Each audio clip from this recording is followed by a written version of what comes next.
Proverbs 16, and we'll look at verse 18.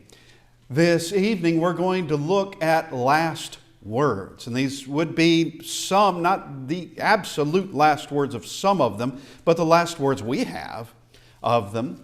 And of different individuals who the things that they said, it tells a lot about them in their life and concerning their character. And the things of some of them very well knowing that, actually, every one of them knowing because they either knew, because it was obvious, or they had been told that they are in the last moments of their life.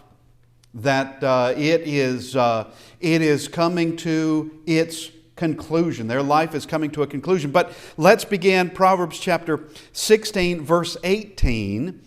Pride goes before destruction, and a haughty spirit before a fall. And that fits very well with the first one in this, which is, let's go to 1 Samuel chapter 17. The first one in this that we have happens to be none other than Goliath. Now, Goliath did not think he was going to die. All right, he's one that while he's told what David tells him what he's about to do, that doesn't mean he believes it. All right, David tells him that he's going to take his head off of him, which he does. David does that. And with using Goliath's sword, because David isn't carrying a sword. He's not carrying one at all. And the only way he's going to be able to do that is to use Goliath's own sword. But we come to this. So we're in 1 Samuel chapter 17. We begin in verse 43. So the Philistine said to David, and this is Goliath now, "Am I a dog that you come to me with sticks?" And the Philistine cursed David by his gods. All right, this would have been a very unusual thing that here they have put out, the Philistines have put out their prize warrior, 9'9" intimidation. He's huge. And they fully trust him. They trust him that he can do the job. Now, in today, we think we can think of like the tall people, very, very tall people, as being cumbersome and lanky and not terribly graceful and not terribly coordinated. We can think of that. But Goliath could not have been that way. He was trained from a youth to be a warrior, and that's what he did. And evidently he was good at it. Good, and he knew what he was going to do, and but he didn't expect this. He expected to see someone coming out in armor, someone just with sword and shield and ready. But what does he get? He gets this kid, is what he gets. He gets this youth that doesn't. He looks like he just came from the field of taking care of his dad's sheep, which is what he's been doing. That's what he's been doing. And Goliath is kind of mad at this. Am I a dog that you come to me with sticks? So it seems very strange to him and a bit insulting, I suppose. And the Philistine said to David, "Come to me, and I will give your flesh to the birds of the air and of the beast of the field." Then David said to the Philistine, "You come to me with a sword, with a spear, and with a javelin, but I come to you in the name of the Lord of hosts, the God of the armies of Israel, whom you have defiled. This day the Lord will deliver you into my hand." Okay, so he's hearing what's about to happen. Goliath's hearing what's going to happen. That, this is the last few minutes, seconds of your life. He's hearing it. Now, obviously, he doesn't believe it. How could this possibly be? How could this be at all? You are an easy target. You couldn't have given me an easier target unless you just lay down. You couldn't be someone easier to take care of. At best, I'm going to run you off the field. That would be in Goliath's mind. The Lord will deliver you into my hand, and I will strike you and take your head from you. And this day I will give the carcasses of the camp of the Philistines to the birds of the air and the wild beasts of the earth, that all the earth may know that there is a God in Israel. Now, Goliath said his last words. Now he's hearing. All right, that's what you say. Let me tell you what's going to happen. What's going to happen is I'm going to take your head off your body. And then it's the Philistines. The Philistines, there's going to be a grand slaughter of them. Verse 47, then all this assembly shall know that the Lord does not save with sword and spear, for the battle is the Lord's. The battle belongs to Jehovah, and He will give you into our hands. Okay, so here we have what Goliath says. Those are his last words. Okay, now we hear what's going to happen, which Goliath wouldn't believe that. And we see where they are coming together, and this is going to be quick. One might expect some stunning battle with all kinds of extraordinary swordplay and the like, but it's not. It's quick, and it's over, and that's it. It's one stone in one sling by one youth, and Goliath is on the ground. He's on the ground. And then David takes the sword, Goliath's sword, and takes off his head. And I think it's at that point that everyone could begin to process what just happened. Because it would be very difficult to process what happened depending on your angle, as to Goliath just fell, and now that kid is holding Goliath's head. And that's it. You know it's over. You know it's over. And here is this certainty of this very powerful man. You come to me with sticks. You think I'm just a dog out here?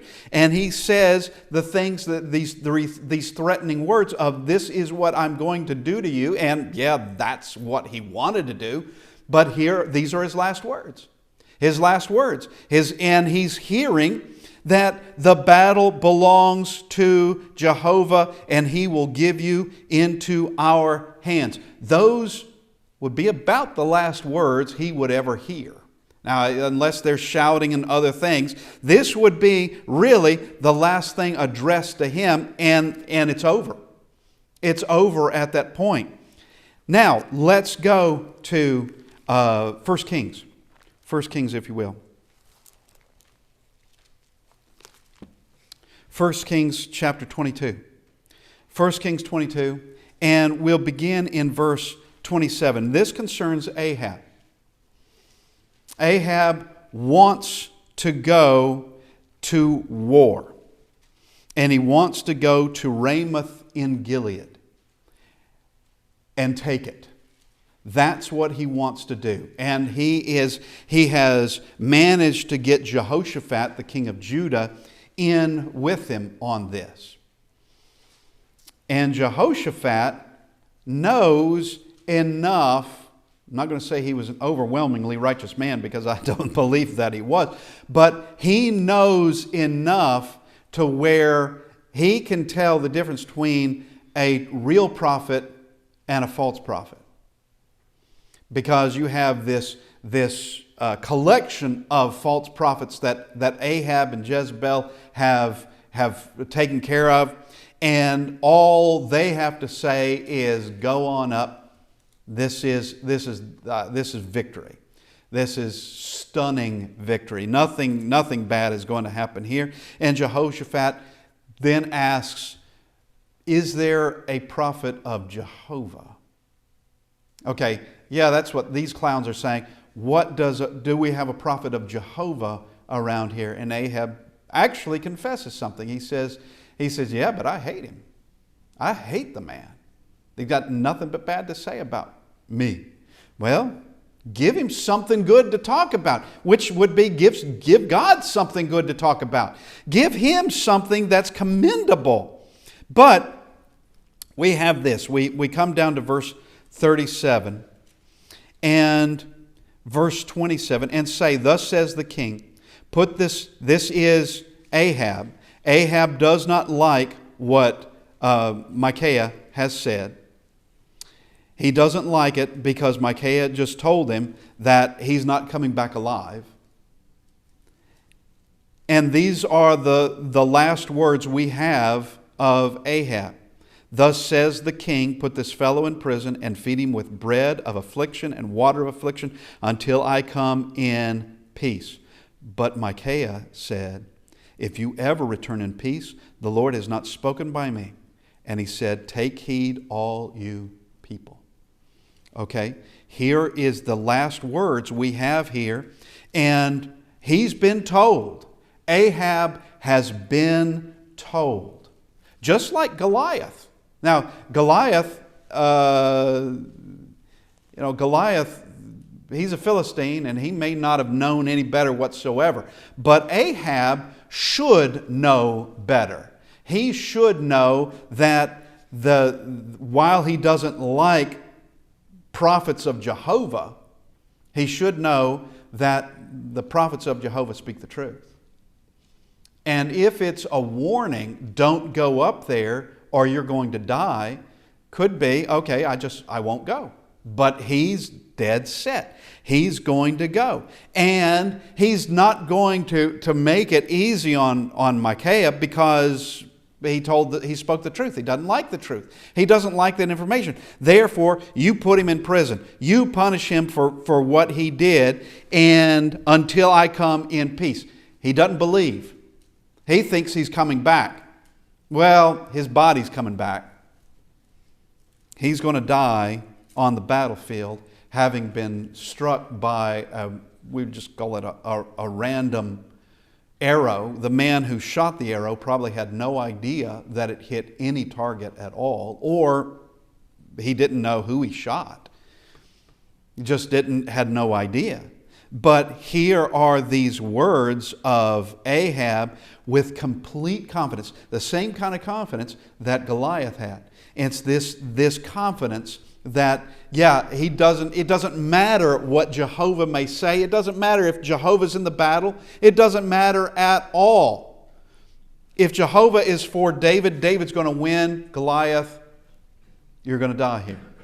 If Jehovah is against you, Ahab, he doesn't have to fight on the side of Israel if he doesn't want to. He can fight on the side of whomever he wishes. And if you disobey him yet again, and he gave you warning. He gave you the truth. He even told you what's going on behind the scenes with a lying spirit that's in among all these prophets. He told him all that. Now that's merciful. That is quite merciful. And yet Ahab doesn't have it at all. He's going to do what he wants to do. Now let's go to Matthew. Matthew chapter 27. And we'll begin in verse 1. Matthew chapter 27 and verse 1. Here we have Jesus this is in the midst of his trial. They've got to go through all of the process, though the process really is it's being railroaded through. When the morning came, all the chief priests and elders of the people plotted against Jesus to put him to death. And when they had bound him, they led him away and delivered him to Pontius Pilate the governor. Verse 3, then Judas, his betrayer, seeing that he had been condemned, was remorseful and brought back the 30 pieces of silver to the chief priests, saying, notice his words, I have sinned by betraying innocent blood. He now knows what he's done. He's put it in perspective. He knows what he's done. And Judas now despises Judas. He despises himself. Here's the thing about Judas. It's the same thing with the rest of us. You can't escape who you are. You are, now you can change who you are, but you can't escape. Judas cannot just escape being Judas. Now he can correct, it's like any of us, he can correct what he's done as much as that could be done, but he doesn't. Now, he is remorseful. He's gone down to this dead end, as he would see it, hating himself. I've sinned by betraying innocent blood. Okay, now, who's he saying this to? He casts the 30 pieces of silver. He brings it back to the chief priests and the elders. I've betrayed innocent blood. I have sinned. What's the implication there? Implication is, so have you. That's the implication. That there was more than one party involved in this. If he betrayed Christ, who did he betray Christ to? Is to this lot. And they say, what is that to us? You see to it. And what are they saying? We don't care. We don't care what you think. We don't care if you've sinned. We don't care what your feeling is about this. They're not of the same emotion at all. At all. They're not remorseful about it. Verse 5, then he threw down the pieces of silver in the temple and departed and went and hanged himself. There is your self-hatred of so incredibly disappointed in himself. You know, here's the thing. Judas, as a child, would never have dreamt of betraying the Messiah and then killing himself. That would not have been one of his goals. But that's what happened. And every single one of us, nobody wants to think of themselves as coming to some kind of end like this. Nobody. Wish for something better. Hope for something better. But you can do that. And it's not a matter of achieving great things in this life. It's simply that of obeying God diligently. That's it. Obeying Him diligently. In there's no remorse for doing that. In obeying God in all things and being faithful to Him, there cannot be any kind of loathing, self-loathing that one comes to here, because he goes and he hangs himself. They won't take the money, so he just throws it in the temple. They won't take it. They don't like the money being there anyway. Verse 6. But the chief priest took the silver pieces and said, it is not lawful to put them into the treasury because they are the price of blood. Well, Jesus hasn't died yet, but they know. They know what they've done. And they consulted together and bought with them the potter's field to bury strangers in. Which this goes right in to what Zechariah chapter 11 stated. Zechariah chapter 11 is spot on in this. Let's just go there briefly, just because. Zechariah chapter 11. And just discuss this. Verse 12. Zechariah 11, verse 12. Then I said to them, if it is agreeable to you, give me my wages, and if not, refrain. So they weighed out for me my wages, 30 pieces of silver.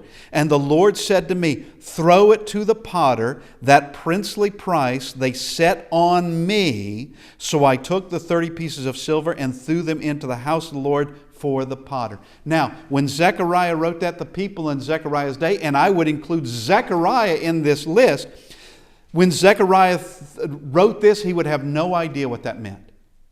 No idea. You couldn't know. That's a locked door.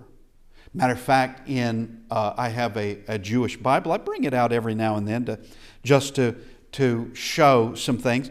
With this, they obscure all this. They obscure all this because they know two things. One, it doesn't make any sense on its own. Okay, if you take this literal, what does it even mean? All right, and if you take it figurative, what does it even mean? Well, you do take it literal, and it points right to the events of Judas as betrayer and the events around that. That's what it is. And it, for anyone who knows the Gospels, would know now, that was there all these centuries, and now can see that did take place literally. Literally. Now, let's go to the book of Judges. We have looked at 3 wicked men. Now, let's look at better endings, if you will. Judges chapter 16 and verse 23. Now, concerning Samson, there's a problem with Samson. And it's not a biblical problem. It's that Samson has a good side about him, and Samson has a side to him that's just weak. He's extremely weak. And he's strong, physically strong on one point, but weak on other points.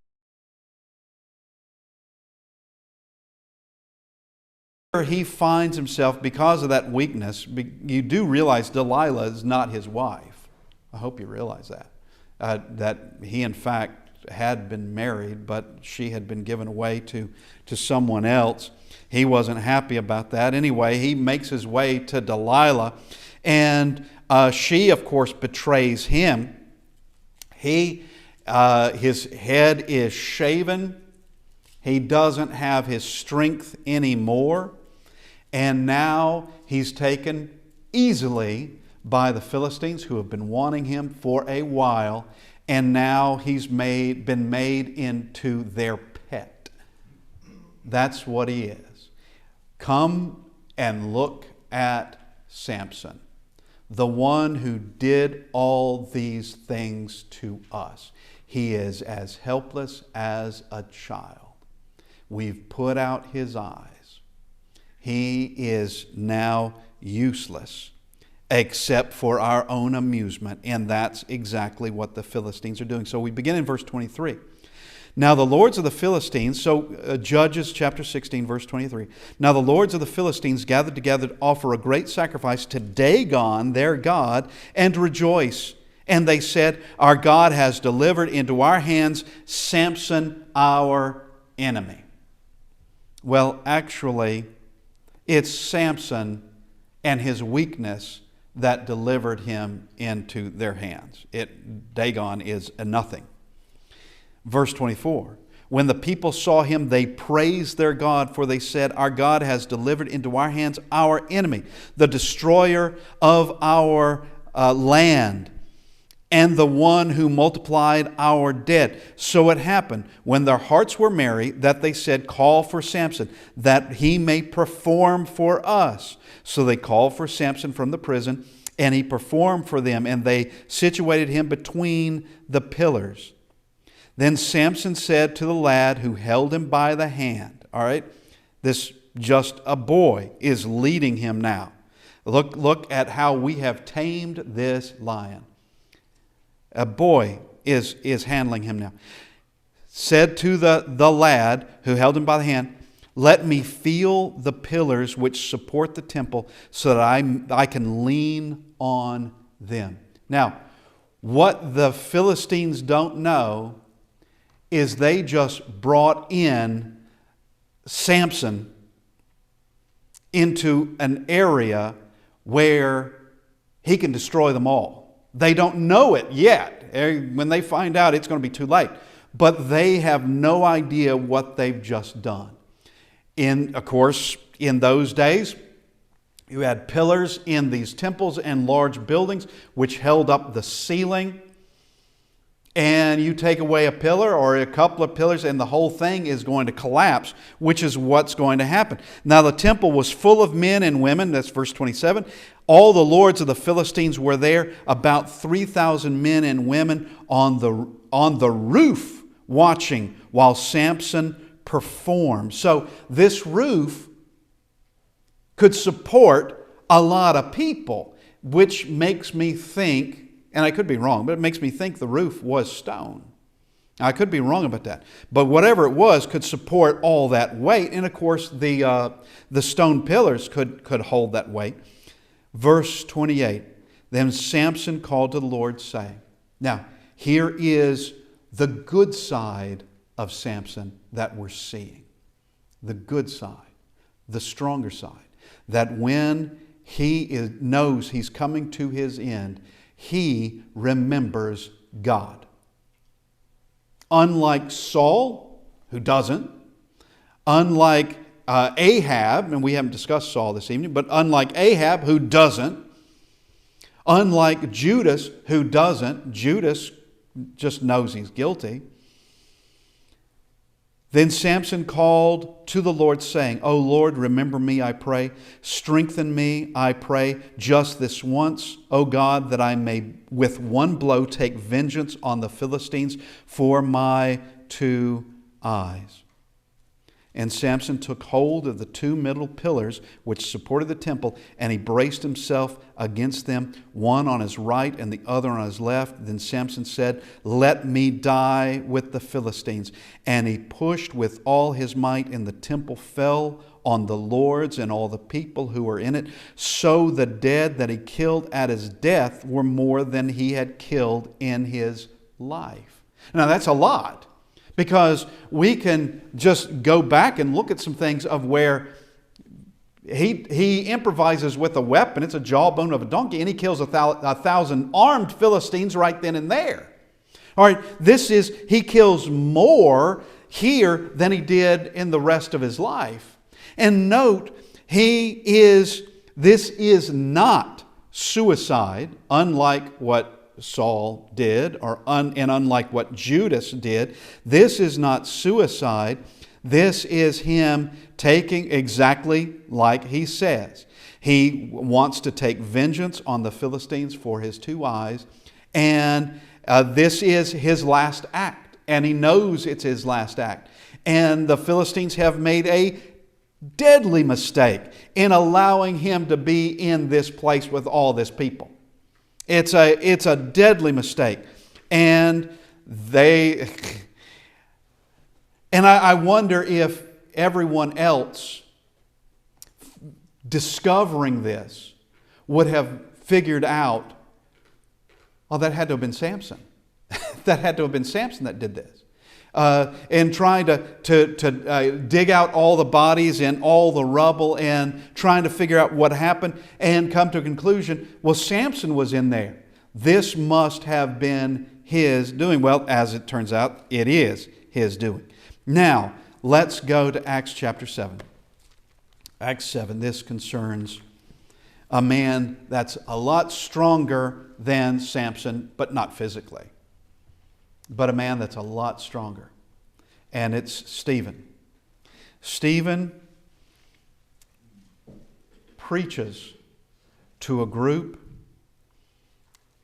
of men, and they are of the synagogue of the freedmen. They are Hellenistic Jews, meaning that they speak Greek and not Hebrew.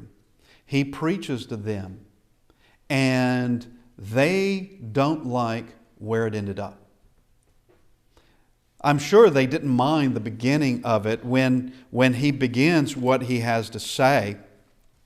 It starts off with everything they would have understood, everything they would have agreed with, and it starts off with Abraham. They're all descendants of Abraham, and they would have agreed with that. But then he goes on into this, and verse 51, you stiff-necked and uncircumcised in heart and ears, you always resist the Holy Spirit, as your fathers all did, so do you. Which of the prophets did your fathers not persecute, And they killed those who foretold the coming of the Just One, of whom you now have become betrayers and murderers, who have received the law by the direction of angels and have not kept it. Now, when they heard these things, they were cut to the heart. But it's not a cut to the heart of where they are repentant or sorrowful or regretful. They're cut to the heart and they want to kill him. It's a different direction.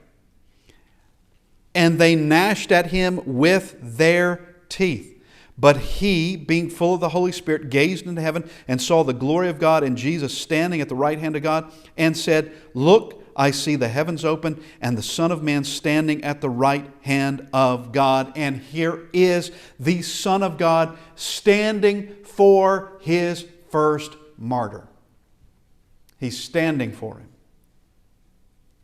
Then he cried out with a loud voice, Then they cried out with a loud voice, stopped their ears, and ran at him with one accord. This is when you hate the truth. This is when you hate what you hear. They're drowning out whatever he's saying, stopping their ears, and they cast him out of the city and stoned him. And the witnesses laid down their clothes at the feet of a young man named Saul. And they stoned Stephen as he was calling to God and saying, Lord Jesus, receive my spirit. Then he knelt down and cried out with a loud voice, Lord, do not charge them with this sin. And when he said this, he fell asleep, meaning he died. Here are his last words. His last words were words of forgiveness of the men who were murdering him, in the process of killing him. And he's willing to forgive them of this, knowing their ignorance, knowing that they need mercy as much as he does, knowing these things. Here are his last words. And of all of these, all these that we've discussed this evening, here is one that these are extraordinary last words. These aren't matters of arrogance like Goliath, or anger and godlessness like Ahab, or that of full of self-loathing like Judas, or even like Samson in just a matter of desiring to do one more thing. This is a martyr, a true martyr, not as some would define martyrdom. This is a true martyr. And here we could count his entire sermon as his last words, but here, Lord, do not charge them with this sin.